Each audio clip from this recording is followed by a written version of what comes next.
तालचेर नुआ बलंडा ठारे रास्ता निर्माण और मरामती दाबी रे कणिहा बिजु जनता दल पक्षरु 10 घंटिया अर्थनैतिक अवरोध डाकरा दिया जायछि। सकाळ 8 रु संध्या 6टा पर्यंत उक्त रास्ता रे भारी जान चलाचल को संपूर्ण रूपे बंद करा जायछि। अन्यपटे एनटीपीसी को जाउथिबा कोयला बोझे ट्रेन को मध्य बंद करा जायछि। सूचना अनुसार उक्त रास्ता रे एनटीपीसी और जेआईटीपीएल कंपनी पक्षरु प्रत्येक दिन हजार हजार भारी जान चलाइबा फल रास्ताटी संपूर्ण भावे भांगी शोचनीय होई पड़िथिबा बेले लोकमाने नाही नथिबा असुविधार सम्मुखीन हेउछथि।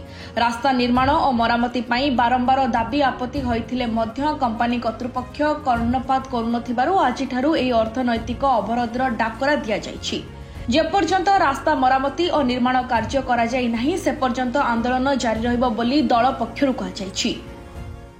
आजिर अर्थनैतिक अवरोध आजिर नुह विगत दिन में बहुबार कर आमे प्राक्तन सांसद महेशा को आह्वान क्रमे एवं अंचलवासी आम ब्लॉक अध्यक्ष समस्त आह्वान क्रमे विगत 4 तारिख आम अर्थनैतिक अवरोध कर कहीं आमर जनजीवन बहुत क्षयक्षति हो।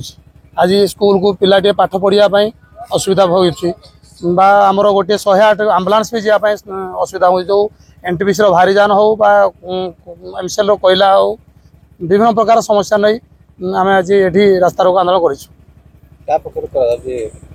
आमर अंचलवासी एवं प्राक्तन सांसद महेश साहू अंचलवासी ब्लॉक अध्यक्ष समस्त विजु जनता दल विधायक तालचेर पूर्वतन विधायक मुकेश पाल समस्त आह्वान क्रमे समस्त सहयोग अच्छी विजु जनता दल दाबी कहले आज्ञा आमर रास्ताटी एनएचआई के हस्तांतर हो प्रथम दाबी नहीं तो जी भी काम करू सुचारू रूपे काम करू एवं आम केमती आम पिला केमती स्कूल जीवे आउ मेडिकल हो गोटे वृद्धा लोक पंचायत ऑफिस हो जहाँ भी हो कौन प्रकार आम जावाई असुविधा हो। ब्यूरो रिपोर्ट जेवीआर समाचार।